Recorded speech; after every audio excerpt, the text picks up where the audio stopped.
Majority Leader, could you please confirm if you have quorum in the House?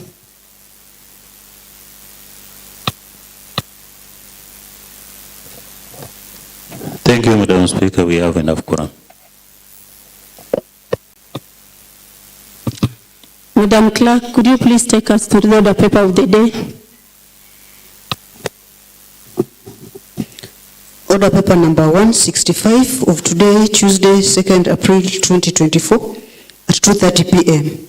Order number 1, administration of oath. Next order. Order number 2, communication from the chair. Next order. Order number 3, messages. Next order. Order number 4, petitions. Next order. Order number 5, papers.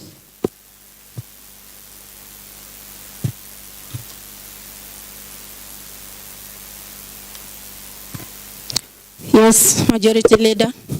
Thank you, Madam Speaker. That pursuant to the provisions of orders number 182.6 of the standing orders, I wish to table today, Tuesday, 2nd April 2024, a report of selection committee on the realignment of House business.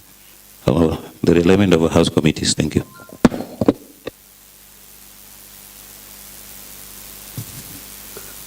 Honorable Jagongo.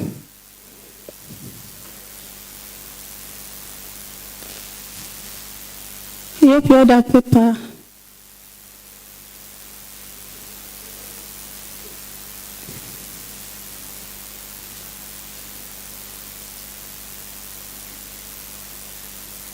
Honorable Jabong, what's the problem?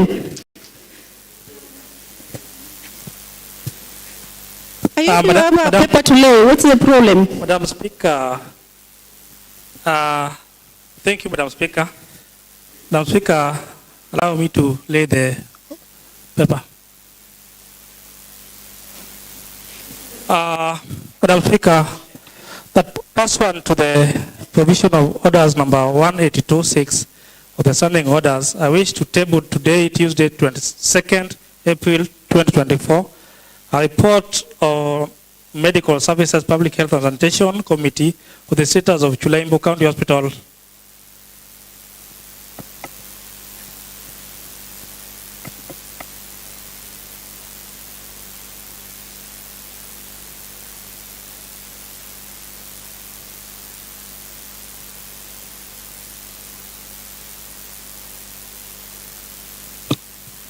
Honorable members have confirmed the receipt of the two reports. They are here with me. Next order. Order number 6, notices of motion. Majority Leader. Thank you, Madam Speaker. Madam Speaker, I would wish to give a notice of motion that pursuant to the provisions of orders number 45.1 of the standing orders, I wish to give a notice of motion that this House adopts a report of selection committee on the realignment of House committees. Thank you. Honorable Jagongo. Madam Speaker, that pursuant to the provision of orders number 45.1 of the standing orders, I wish to give a notice of motion that this House adopts a report of Medical Services Public Health and Sanitation Committee on the status of Chulaimbo County Hospital.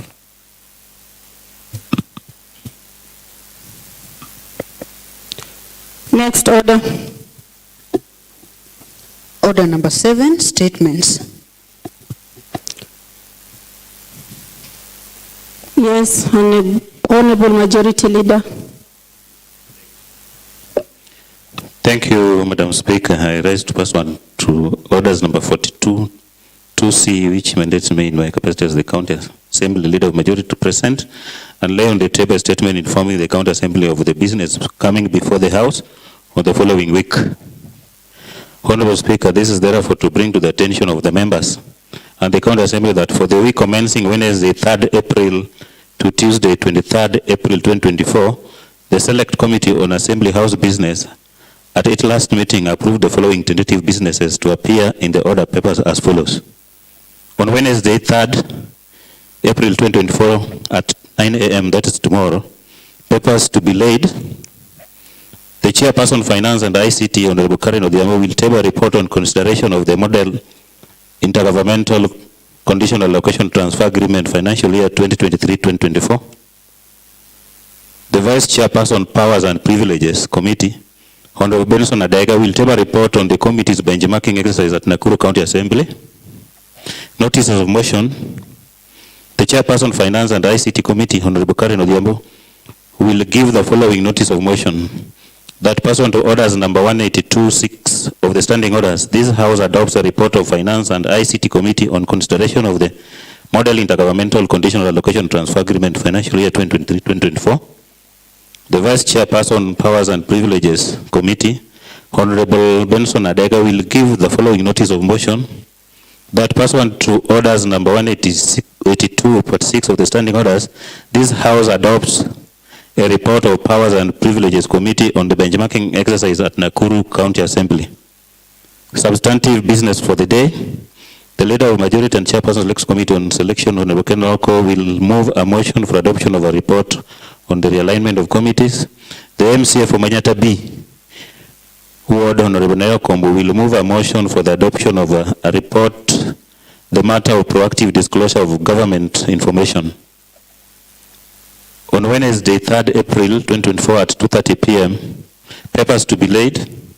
The Chairperson Trade, Tourism Industry and Marketing Committee, Honorable Alice Wajewa, will table a report on the petition on the alleged rogue leadership of Kibuye Market Management Committee led by Mrs. Judith Adhiambo Matengo. Substantive business for the day.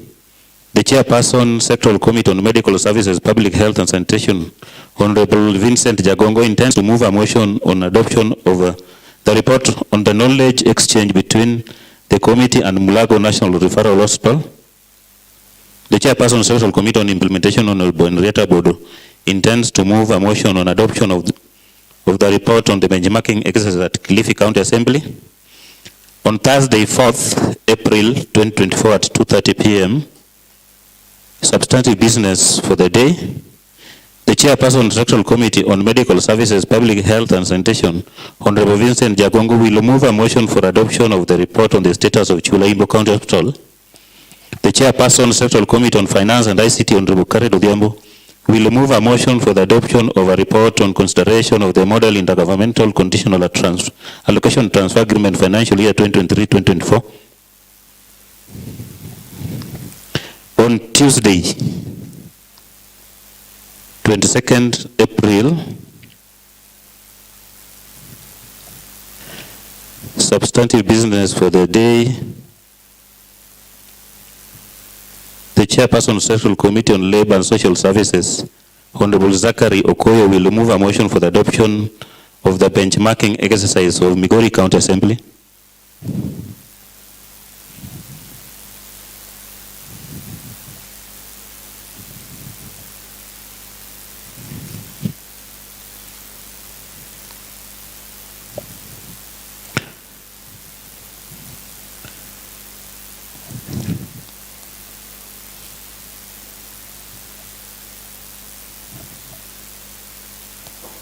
Thank you, Madam Speaker.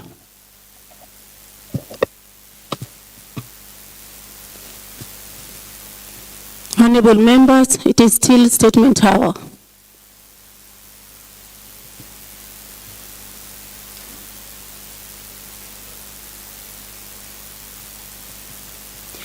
Next order. Commencement of business. Order number 8, motion. Adoption of a report of Education, Technical Training, Innovation and Social Services Committee on the Kisumu County Vocational Education and Training Policy. Honorable Seto Kumu. Thank you, Madam Speaker.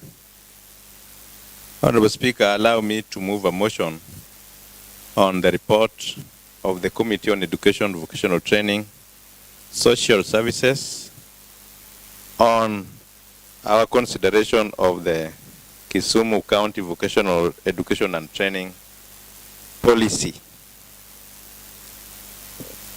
Madam Speaker and honorable members, the committee is mandated by Standing Order number 193, second schedule of the Kisumu County Assembly, to inquire into and report on all matters related to pre-primary education, adult education, village polytechnics, homecraft centers, childcare facilities, and on this premise, therefore, the committee's report on Kisumu County vocational education. Honorable members and Madam Speaker, it's on this premise, therefore, that I present to this House the committee's report on the Kisumu County Vocational Education and Training Policy. Honorable members, the vision of Kisumu.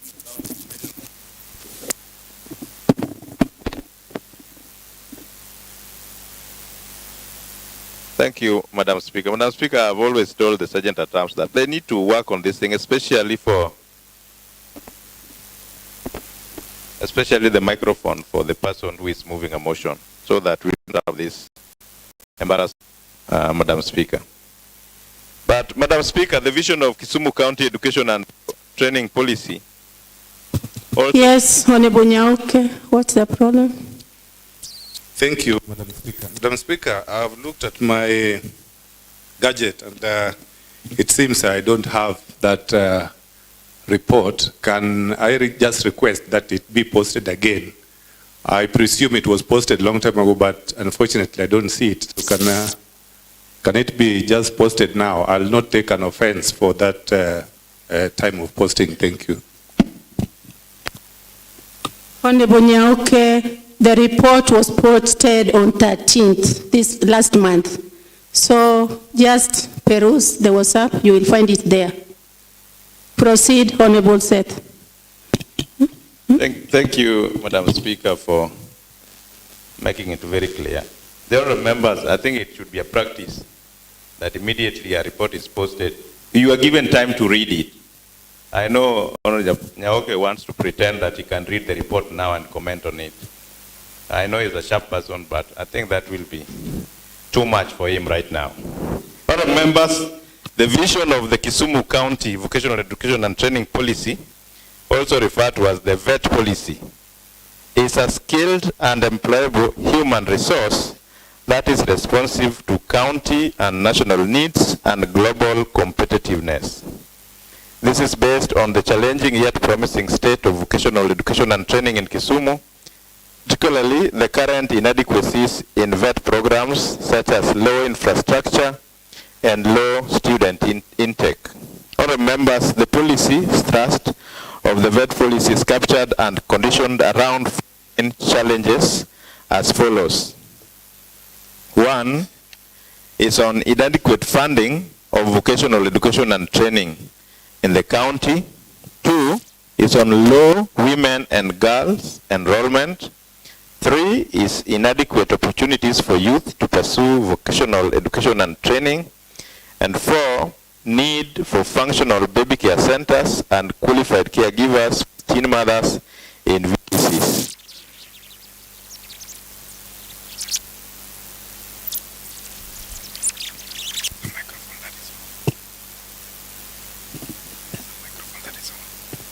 Thank you so much, Madam Speaker.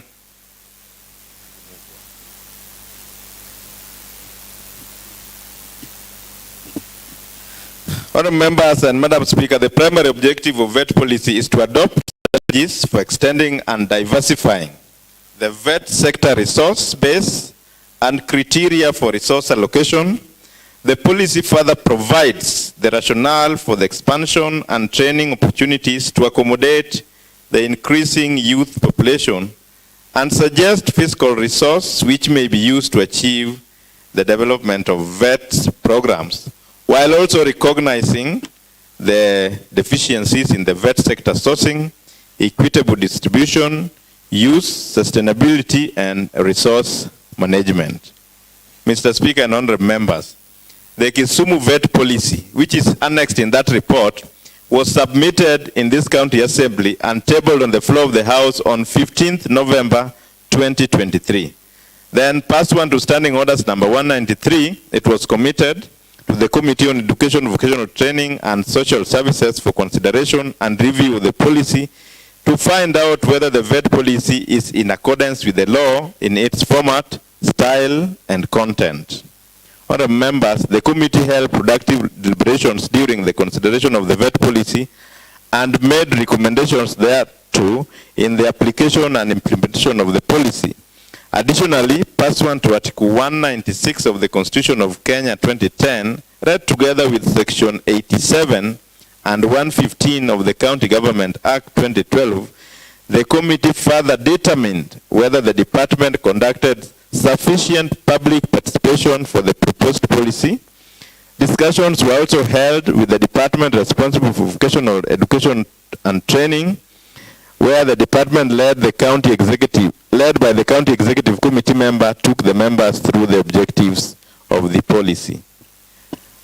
The recommendations arising from this deliberation have been incorporated into the report for consideration by the Honorable House, and once approved, the committee's recommendations will form the basis for interpretation of the Kisumu County Vet Act 2024. Honorable members, after going through the policy together with the department, these are some of the recommendations that we have seen. The main aim of looking at the policy, like I've mentioned, is to look if the policy is in tandem with the acts that we have in the country and in the county. It's an agreeable practice that usually you have the policy, then you develop an act, then you develop regulations. But because we had a national policy on TVETs and we had a national act, we made an act in this county using the national act without having the policy. But we felt it necessary to have a policy at the county level that will realign our act and sometimes might call for the amendment of the act. So these are the recommendations that we made after going through the policy. That pursuant to the Article 185 of the Constitution of Kenya 2010, the policy be approved for implementation. So the policy that was brought before the committee, we are agreeing as a committee that we should go ahead and implement it the way it was brought. 2, that the CC member to formulate strategic plan for Directorate of Vocational Education and Training for the strategic implementation of the VET policy and the Kisumu County Vocational Education and Training Act. That if this House adopts this report together with the policy, then immediately that the CC member to have a strategic plan that is in line with this policy and is in line with the Act.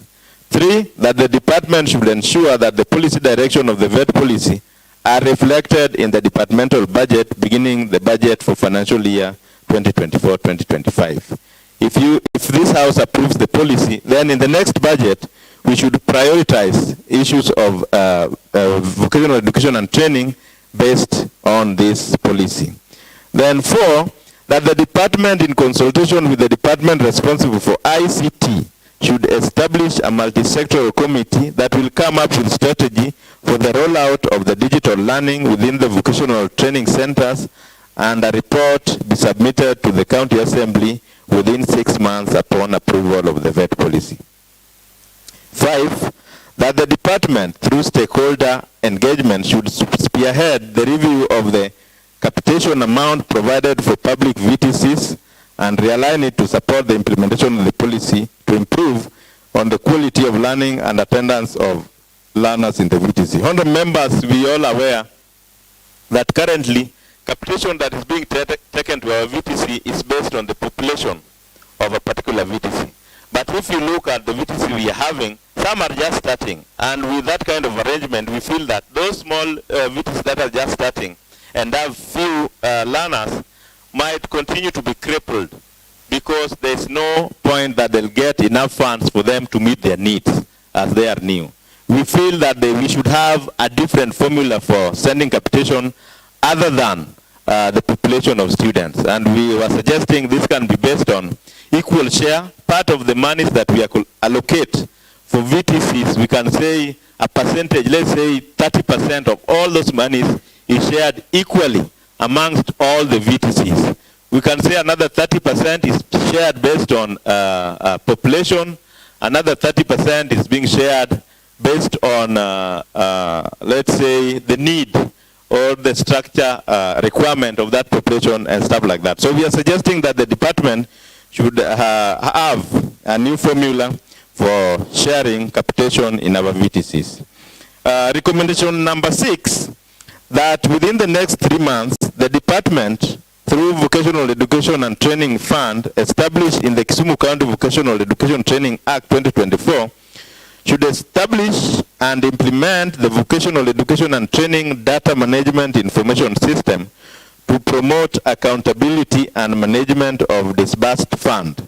This Vocational Education and Training Data Management Information System should have collaborative linkage with National Education Management Information System, NEMIS, to create a pool of credible data for the whole education sector within the county. Honourable members, what we are saying, that once we are having a fund that we establish under an act, then we should have a data that is linked to NEMIS, so that we don't pay capitation to non-existing students.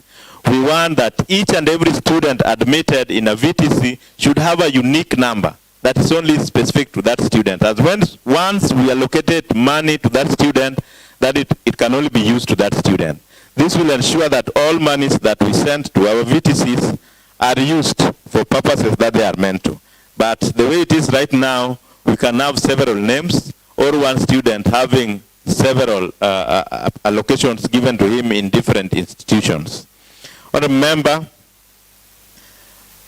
as I finish, the committee wishes to thank the Office of the Speaker and the Clerk of the County Assembly for their support extended in fulfilling their mandate. Our sincere gratitude is extended to all members of the committee and Secretariat who took part in these deliberations and recommendations submitted therein for the deliberation in this Honourable House. The committee, having considered the Kisumu County VET policy on behalf of the Committee on Education, Technical Training and Innovation Social Services, I humbly move this motion for consideration by the House. And other members, I wish to call the Honourable Sami Onyango of Railways Ward to second. Thank you, honourable members. Yes, Honorable Sami Onyango, Railway Ward. Thank you, Madam Speaker. Madam Speaker, being part of the process, I want to urge all the members that this is a very good report. Let us all support it. And on that note, I second.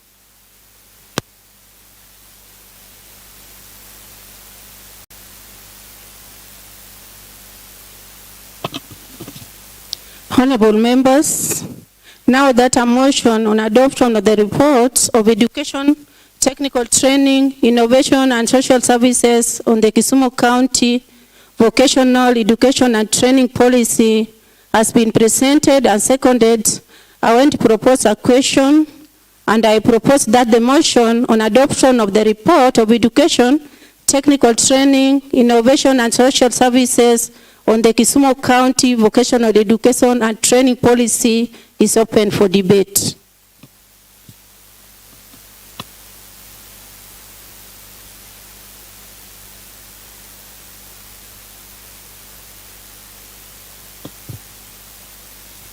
Yes, Honorable Pamela Oyo, Migosi Ward.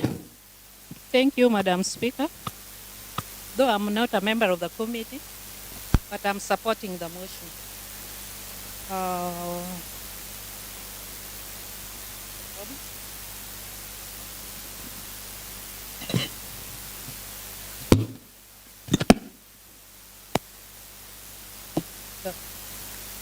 Thank you, Madam Speaker. Though I'm not a member of the committee, I'm standing to support the motion on the floor of the House. Madam Speaker, the policy is important for the education sector, because the policy is going to bring a strategy that will allow the education sector to roll out its objective and to work effectively. By bringing unique data identification, I think the policy is going to minimize monies that are going to those who are not part of our system. They are able to identify and promote accountability of resources once the policy has been implemented. Madam Speaker, with those few remarks, I stand to second. I stand to support because the policy is going to make our work better. Thank you, Madam Speaker.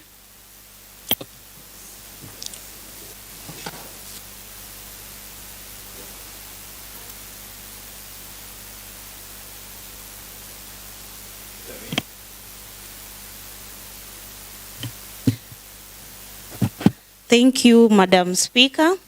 Thank you for your support for gender. Be blessed. I rise to support this policy. This is one of the best policies that I've had being read in this assembly. And I want to support it based on recommendation number 6. That within the next 3 months, the department, through the Vocational Education Training Fund established in the Kisumu County Vocation Education Training Act 2024, should establish and implement the Vocational Education Training Data Management Information System to promote accountability and management of disbursed funds. Madam Speaker, I rise to support this policy. Thank you.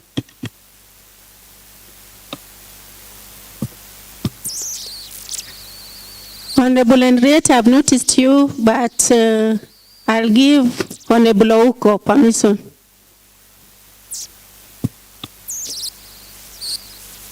Thank you, Speaker. Actually, gender is either way. Thank you so much. For one, it is very important, and I would like to commend the chair of Education Committee for coming up with this. Actually, I'm one of the members of the committee, and the much we value education, we should always put very good policy that would guide operations within the department. For one, for any endeavor, we must have a policy that would actually ring-fence any activity that will take place within that department. And it is very important. We have always been acting in a way that is not appropriate, especially when we are allocating, when the executive is allocating funds to these institutions. One, I think this policy is going to help, and it's going to bring equity and equality when the money is disbursed to these colleges, and by extension to the students. We had a very bad way of giving an open check to the center managers without guidelines on how the money is to be distributed to the students. And it was not specific on what that capitation money is to do. Obviously, we know very clearly it is for the students. But at times, there was no rules and regulations concerning how the money is to be distributed. So it is very important that for now, if we can implement this as directed by the House to the executive, I think we'll have a vehicle of which we will distribute all the funds. In a policy, the most important thing is application. Then we come with what is called implementations. But this will only come, they can only implement what is in the policy. And then later on, we also have what is called an act, which will also come up later with what is called a regulation to control and ring-fence whatever we are doing with this policy. I therefore support the motion. Thank you.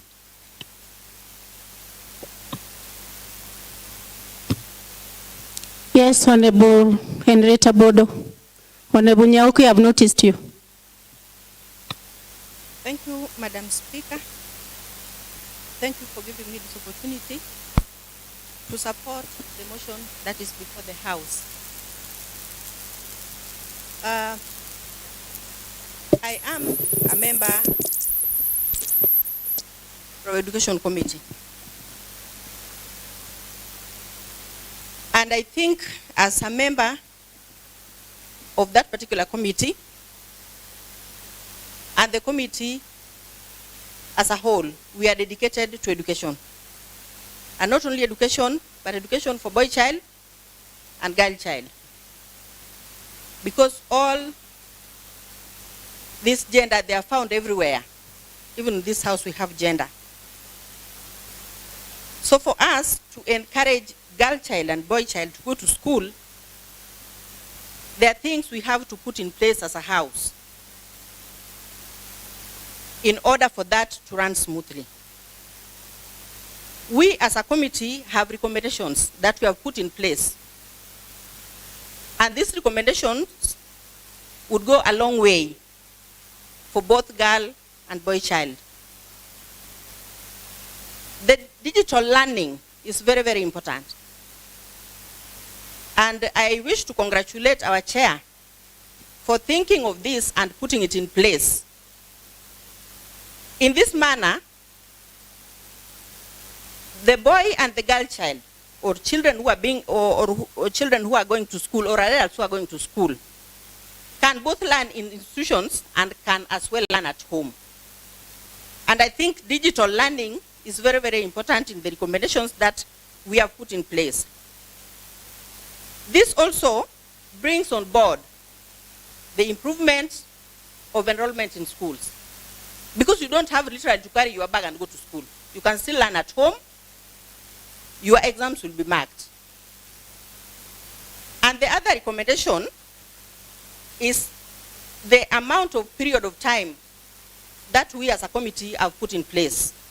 We have said that in 3 months' time, we have to put everything in place so that we can get the smooth running of the education sector, those that are under county government. The name is also another very important factor here, because this will capture each and every student who is enrolled in school. So we'll not have issues of people who are there and they are not there. We'll have people who have been enrolled, they are going to school, they're writing their exams, and their names are there in that particular institutions. Otherwise, thank you very much, Madam Speaker, for giving me the opportunity, and thank you very much, the Committee of Education. Thank you. Yes, Honorable Nyauke, North Nyakach Ward. Thank you, Madam Speaker.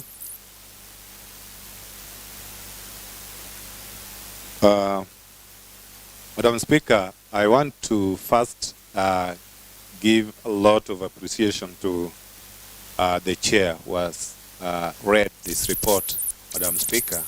He has not only read the report, but he went further to explain point by what the committee were not able to put or include in the report, Madam Speaker. Madam Speaker, the issue of TVET is very dear to me and should be dear to all of us, Madam Speaker. Madam Speaker, the result of what is supposed to come out of our TVET education institutions was something that was well thought of even as far as 1963, Madam Speaker. The Kenya Vision 2030 already envisaged a situation where a learner is supposed to learn something bearing in mind the labor market and the labor opportunities available in the country, and more precisely even in the county, Madam Speaker. Madam Speaker, if, for example, in my ward, North Nyakach Ward, I have got 2 such training centers. Madam Speaker, I would only wish that after the adoption of this report, that I request my fellow members to help in adopting the report, is to make sure that we see the differences of what is taking place in those institutions, Madam Speaker. Madam Speaker, for us to attain the best quality education and for our students to get exactly what they want. Because there are others who go for plumbing purposes, there are others who go for electrical training, there are others who go for other things, Madam Speaker. But when you visit some of these TVET institutions, you find quite a mismatch on the apparatus that they are supposed to use to learn those particular lessons they are supposed to take, Madam Speaker. I was giving an example of my two institutions, one in Katito and one in Kandaria, Madam Speaker. Madam Speaker, we have got so many people, so many students willing to enroll to these particular institutions, but the way the structure has been done, particularly even the infrastructure, has not been up to date, Madam Speaker. But I think once the right policy is in place, then we are able to make sure that such kind of institutions have the requisite apparatus, the requisite equipment that can be used for training, Madam Speaker, because some of them, you walk to an electrical lab, Madam Speaker, and then you just find some maybe 10 meters of wire or something like that and a few things. Madam Speaker, if we put a lot of emphasis, particularly in the supply and availability of these equipments, Madam Speaker, I think we are going to improve even the learning standards at these particular institutions, Madam Speaker. So with the introduction of this, particularly if you look at the recommendations that the committee have given, Madam Speaker, I'm certainly sure the chair, I know the chair, I know his strength, not only the chair, but even the committee, because I'm sure as one of them has declared that this issue is clearly in their heart. Let us see a difference from the time that they're going to give us, Madam Speaker. Let us see a very big change in those institutions. I beg to support, Madam Speaker.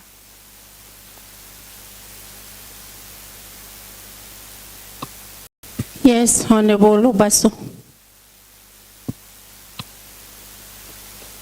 Thank you, Madam Speaker. Madam Speaker, let me start by commending the committee for a job well done and for this wonderful report led by our brother Honorable Seth. We know your capability, and that's why this committee is heading towards the right direction. Madam Speaker, if you read these, the recommendations, they are good recommendations. But the only problem we have with these is every report that comes here with good recommendations. So the only problem we have with them is the implementations of these reports. So I think the concerned department from this assembly should pull up their socks. Secondly, Madam Speaker, on the capitation, currently they are using, they are giving capitation based on the population of the students in these vocational centers. And as you know, these vocational centers are there to help our residents to equip them, but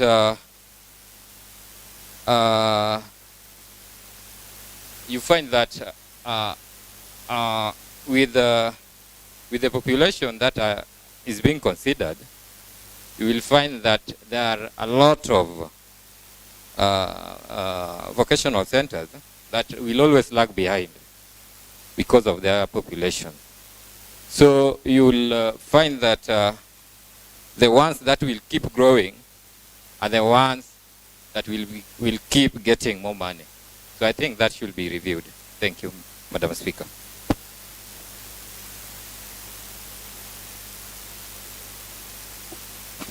I wish to support.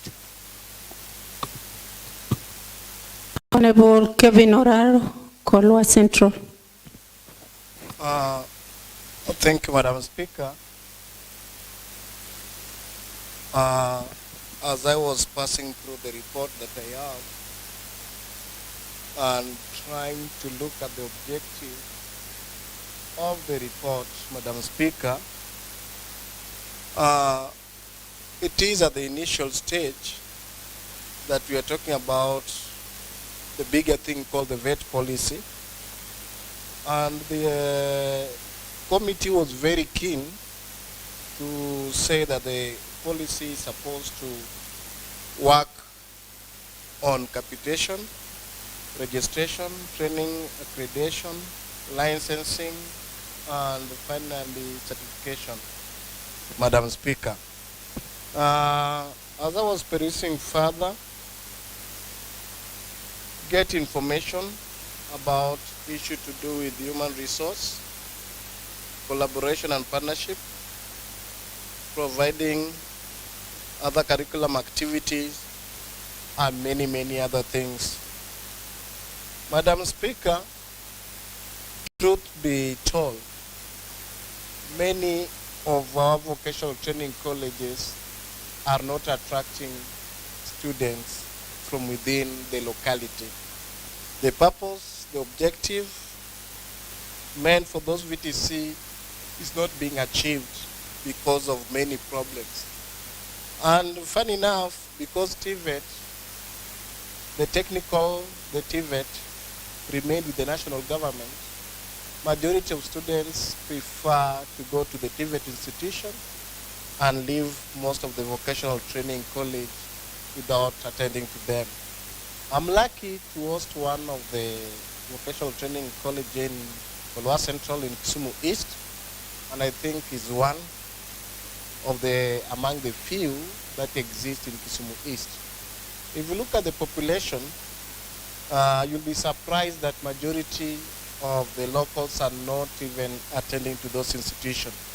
Furthermore, Madam Speaker, if you follow up, you'll realize that the crisis we have in our society today, in the area we represent, in Kenya, and maybe the world, but I can narrow my argument here in Kenya and Kisumu County, is unemployment.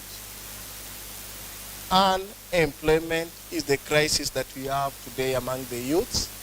And for that reason, many youths have decided, or majority have started taking drugs and other things that really distracting them.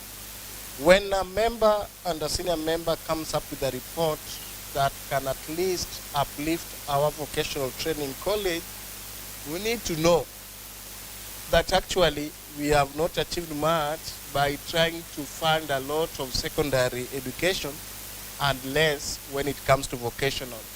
This is an area that the county need to invest a lot of money. This is an area that we need to train many youth so that they have the skills, the artisan skills and the craftsman skills, so that they can use those skills to look for employment. It is very unfortunate that if you were to take the number of those students going to have vocational training in the entire county, it is so worrying. And I think the chair, having the insight of the committee, was seeing that if attention is given to village VTC, then we expect to see a turnaround. How I wish that this policy is not just a discussion because we need to have a report before the assembly, but I wish that some of these things that we are trying to discuss in this assembly can actually be implemented. If there is one area I feel like we are failing as a country and as a county, is how to promote our youth from our region also to get skills so that they can use it. Vocational training have produced people who have made it in life, who can bring food on top of the table. But if we ignore such an institution as assembly, we'll be doing injustice. So in as much as I tend to support this report, I believe that whoever is going to be given this report or the policy, although the policy comes from the executive, I hope they are mandated and they know actually what they are supposed to do. It is one area they're not doing much, and we as the assembly, we are not even giving much money to that part of VTC, but we need to see how we can collaborate and work together so that we can sensitize the community to go to this VTC, those who cannot afford the TVET. I want to congratulate my brother, Honorable Bill Odhiambo here, as an example, and Honorable Abil Nyasuna, the two I know, have tried, and they're looking for other areas where they're taking their youths to go and train for these vocational things. And Kobura Ward has made Rangwe Technical to grow big. I was surprised recently when I was seeing the advert from the TVET announcing job replacement, jobs or vacancy. Rangwe, a small technical college, was having a bigger number of slots of people to be recruited by virtue of the students who are there. This is happening because we are not doing much so that our VTC can also compete and attract students so that they can join it, and upon joining, get required skills to work. So the chair, I want to urge you that let this report not stop and wait for the implementation chair to work. As a committee chair, if there's an area that you can do for the county and be remembered, try so much and link with the educationist and a person who made his name through education, Mr. Witty, so that they can come up with something concrete that can help this county. Thank you, Madam Speaker. I support.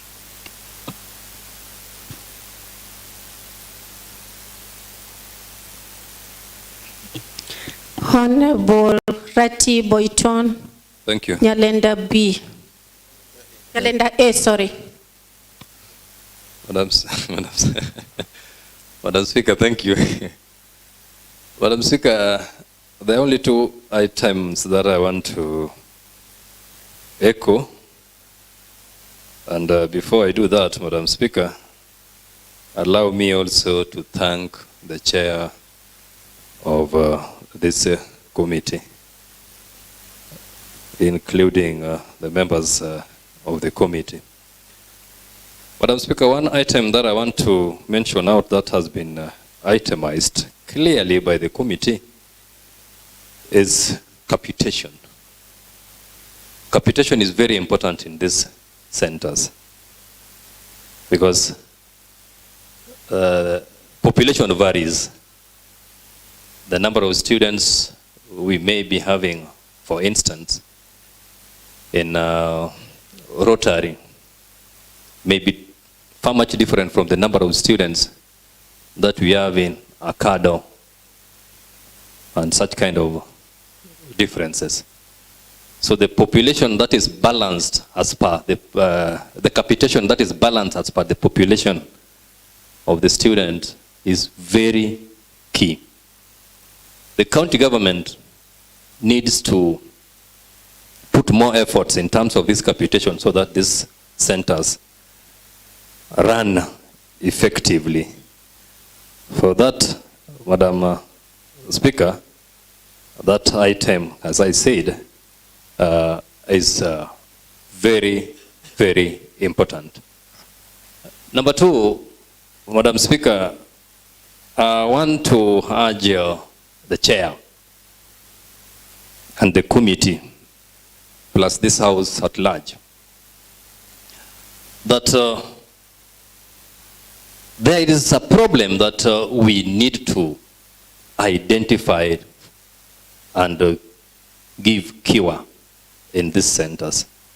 What is the problem? The problem I'm talking about is that we may find in a year a number of students register, but before the end of the course, quite a number leave this institution. This is a problem that should be identified. Why do they run away from this institution? Given that the institutions want to make them better Kenyans, these are students who did not make it to the universities. These are students who did not make it to colleges. And the county government has given them another option of learning courses that will make them better Kenyans in this country. Well, we need to identify why they take off from these centers.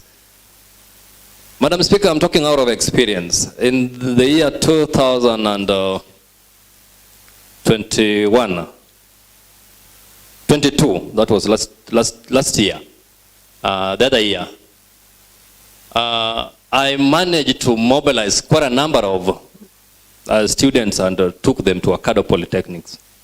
That is in Kolua Central. I think that is the center that Honorable Kevin Oraro was talking about. About 200. But before the end of the year, Chair, we were having less than 50.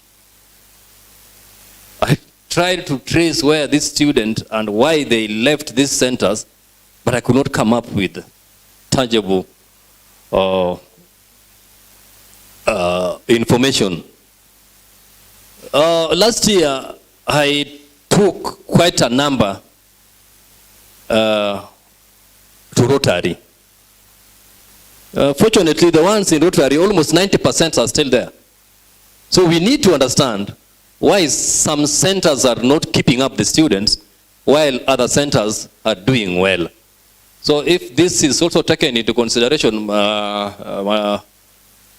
Speaker, Madam Speaker, I think we will be going the right direction because we also need to fight illiteracy in this county. Thank you. I support.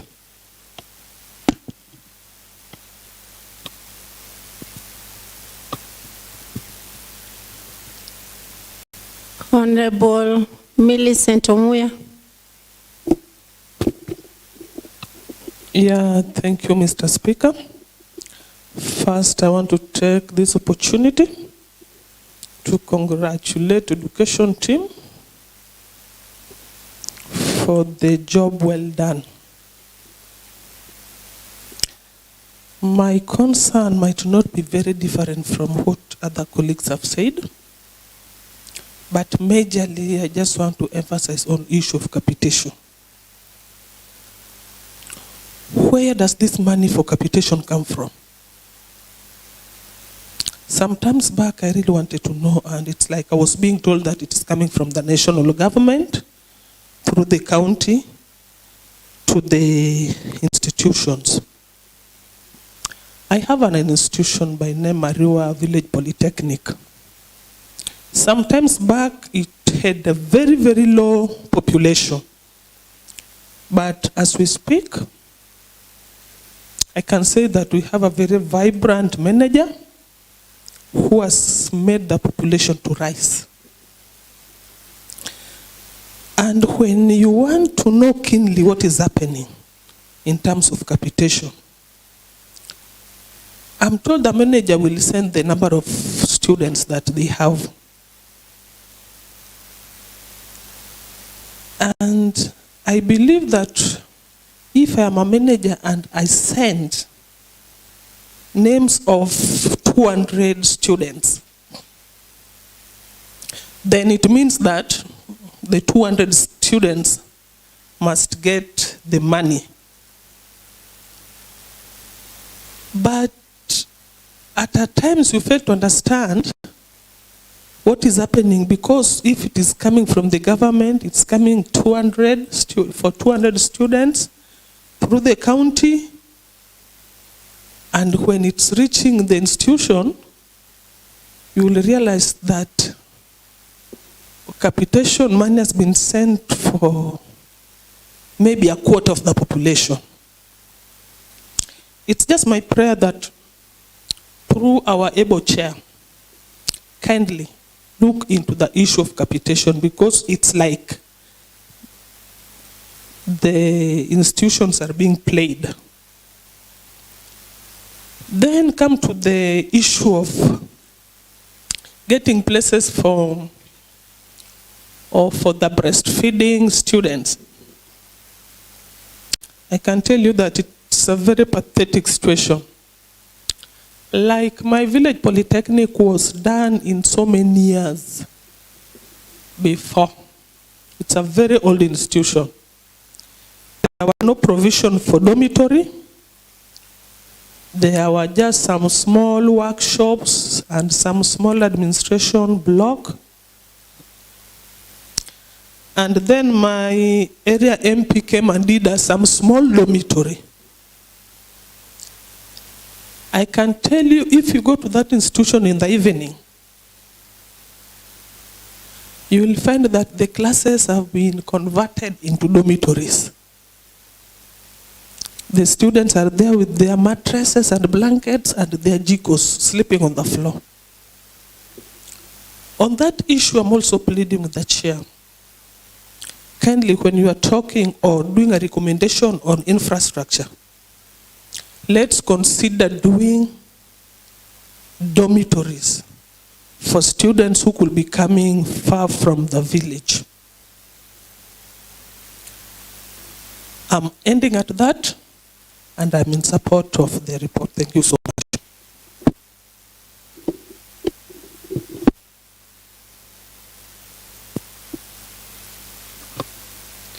Honorable Benio Ikopete, MCA Kabonyo Kanyagwal. Madam Speaker, policy on vocational, on Kisumu County vocational education and training is a wonderful one. Madam Speaker, this is a matter that is not coming up today the first time. If we have an institutional memory, when Governor Nyong'o came to power, the matter of vocational training came up, and we had the opportunities, every ward, to take its youth to vocational training centers for training. And it is the county government that was paying everything. That has happened in this government. And some wards benefited. Like in my ward, there were youth who went for training, and they are now people because of this small training. Some are in Kata. They are tailors there, they are drivers out of this training. So it is a matter that we should not treat casually. We must emphasize that it be implemented fully. It should be funded adequately, and the county government of Kisumu should open its eyes to vocational training, because this is where the majority of our youth are. When you consider the number of youth who go for diploma courses, who go for degree courses, certificate courses, the number is small. The bigger number remains in the village. And they're the ones who should go vocational training colleges. And we have seen the benefit. Now that a policy is coming up, we need to interrogate this policy. We need to sensitize it and ensure that it will be of help to our youth. This capitation matter that is being raised here, Madam Speaker, it is a national government policy that every ward should have a vocational training center. That is a government policy now. And that is why we talk of capitation. That is money coming from the national government. So we need to open our eyes how that money is being used at the country level. How the county government of Kisumu is enhancing the matter of vocational training centers in every ward. 2-3 years when we came, it was very efficient. At the end of every financial year, we were being told to select 20, 25, 30 youth to go to vocational training centers. That died silently. And I'm today getting the answer when members are complaining that it is silent at the ward level. Because it looks like too much attention is now being given to Rotary Training Center. But it is also good there was a time when over 2,000 youth graduated at Rotary. That was good. But we should not promote the institutions at the center of the city at the expense of the ones in the rural areas. So we should be keen at the budget point to see what money goes to the villages for vocational training centers. That is when we shall be serious on this matter, Madam Speaker. And another thing, Madam Speaker, matters that have been raised here, that Kenya signed so many treaties and conventions on matter of vocational training centers. That is a credit. If Kenya signed, we now need implementation on the ground. When you look at page 10, international treaties and conventions signed by Kenya. That shows how Kenya recognizes the vocational training, and what now remains is the implementation on the ground. Another matter being raised on page 10 is the Kenya Vision 30. That shows how the country government of Kenya, by extension the country government, values the vocational training centers. So what are we doing as the MCS to see that the implementation is done adequately? Recognition of prior learning policy framework. So many of our youth, so many of our people are fundis, but they have no papers to show their capability, to show their skills. What are we doing to sensitize our fundis so that their skills are recognized? This is also an area that we should not take lightly, Madam Speaker. As the policy paper is being passed today, we want to see how the department is going to on the ground to promote our fundis so that their skills are recognized internationally or nationally. We have also been told that there's low funding for vocational training centers. And this is the area where most of our youth are. We need to be keen on the funding of this department. With other challenges which are here, that like the employment of the tutors, we need to take the country government to task so that more teachers are employed for our youth. Because the truth of the matter is, when you go to the ground, you will find a village polytechnic, the vocational training center, is only having one tutor. With one tutor and the trades to be done, electrical, plumbing, masonry, the students will come and run away. The way Honorable Ratib was saying that he took 200 and by the end of the financial year, only 50 remain. You will find there were no lecturers, there were no tutors in that vocational training center. So there was now no glue to keep the lazy students around, and hence they decided to run away.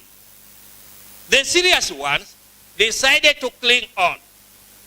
So the county government of Kisumu must address this matter of employment of tutors in vocational training centers. And the building of the workshops is also a matter.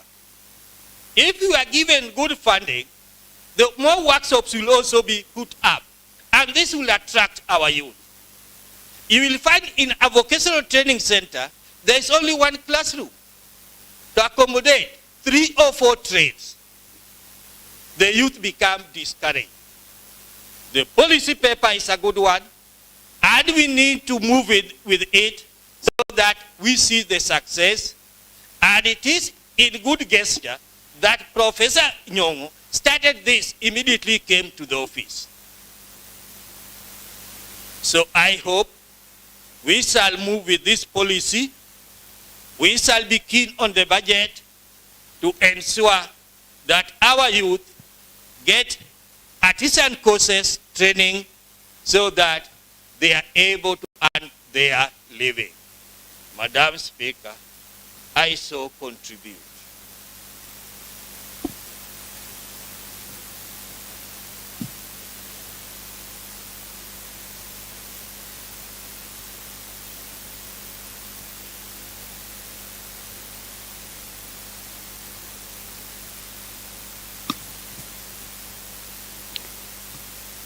Yes, Honorable Kennedy Ajong. Thank you, Madam Speaker. Madam Speaker, may I call upon the mover to reply? Honorable Seto Kumu, Semeist. Thank you so much, Honorable Speaker. Honorable Speaker, allow me to thank the honorable members for their deliberation on this policy. Madam Speaker, I want to agree on their compliments to the committee. And I've mentioned here and again that Education Committee has one of the most committed members. And even if you follow the proceedings of today, I think almost 90% of the members are present as we present this report. Honorable Speaker, the need for this policy in Kisumu County cannot be overemphasized. I usually give an example. If you look at the tables these honorable members are using, they are not made with people who have degrees. They are made from people with vocational training skills. If you look at the clothes most of my members are putting on, whether they are from Kenya or imported from abroad, they are made from people who are in TVETs. If you see my sister here, her hairstyle, the newest in town, is made by somebody from a vocational training center. So the need for this vocational education and training policy, I cannot emphasize it more than the members have done. We are praying that in future, if this policy works, then we will see our vocational training centers doing what NYS is doing in East Seme. We have, as a county, contracted NYS to do a tarmac road. That is Nampakapio, going all the way to Asat. I believe if we can invest in our vocational training center using this policy, then we will see our ECDs, our bridges, our uniforms being made in our vocational training centers. Other members, I want to implore on our brothers who are taking students outside the county that at this current instance, we have vocational training centers that we need to invest on and need students. Let's believe in ourselves. Let's believe in our institutions, and let's admit students in these institutions. I want to ask my brother, the member for Kobura Ward, as was mentioned by the Honorable Kelvin Oraro and the member for Nimasogonyangoma, let's invest in our institutions by giving them students that they can train. Other members and Madam Speaker, let's not make our vocational education and training be for those that we think could not proceed to other institutions. Personally, I would really love to know carpentry. And I want to invest my skills on knowing how to do carpentry work. And that can only be taught in a vocational training center. Those are some of the things that we can do, if not for getting money, but as part-time during old age. And those can keep our lives longer. So let's not sell it like it's for those who have made it, who have not made it to other institutions. But let's make our vocational training appealing for everyone who just needs technical skills, very, very real skills that we need in our daily-to-daily life. If you look like those things I've mentioned, like these chairs that we are having here, the clothes, if you don't want to do it for somebody, you can do it for yourself. You can make your table for yourself. You can make the hair for your children, and that will cut for you costs. The honorable member for North Seme was asking about source of capitation. The honorable member, the capitation was once being given as a funding to counties direct from the treasury. And it used to come as capitation money for VTCs. But that was changed. This money now comes as a lump sum from the exchequer, and we decide what we do with it. If we are not keen, we can spend that money on other things that are related to vocational education and training. And that's why it's good that we know that we get money from the exchequer, but we must prioritize the monies that we take to our vocational education training centers. I agree with you that there has been a mismatch between monies given to our vocational training centers against the names, but just like you mentioned, they're just names. There is nothing to prove that this name is for a student. And if you visit those institutions, you write 200 names, and every time an officer visits, he finds you with 20. The next day he finds you with 30.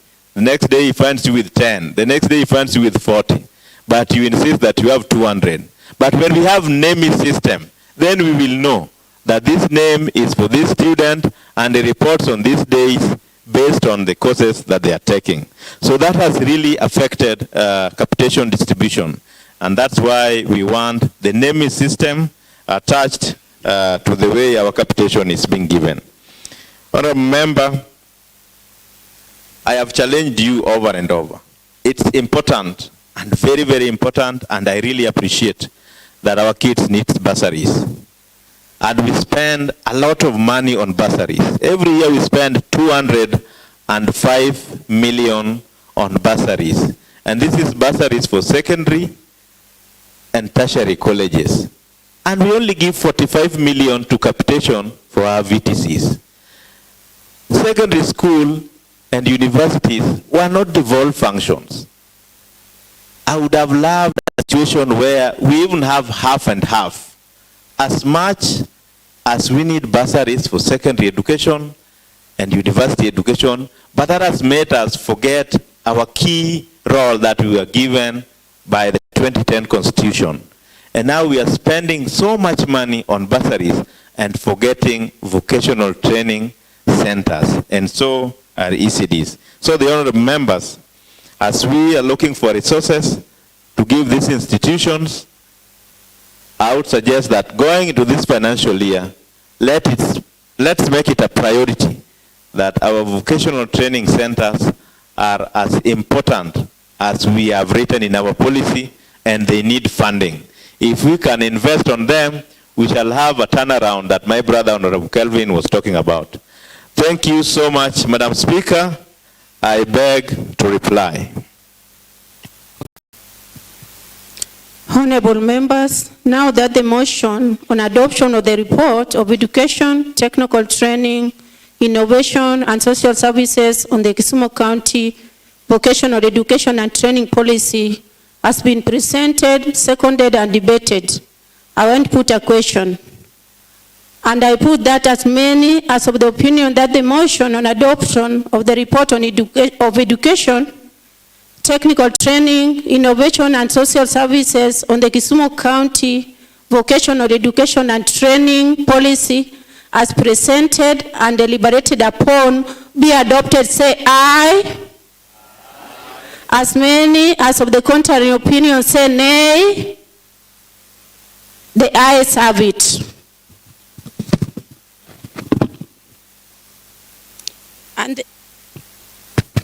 And the motion on adoption of the report of education, technical training, innovation, and social services on the Kisumu County vocational and training policy has been adopted today, Tuesday, 2nd April 2024 at 3:54 hours. And I want to direct that the recommendation of this report and the House debate be forwarded to the relevant offices for purposes of implementation. I also direct that the implementation committee follow up on the implementation of the same. Next order. Madam Speaker and honorable members, there is no any other business in the order paper.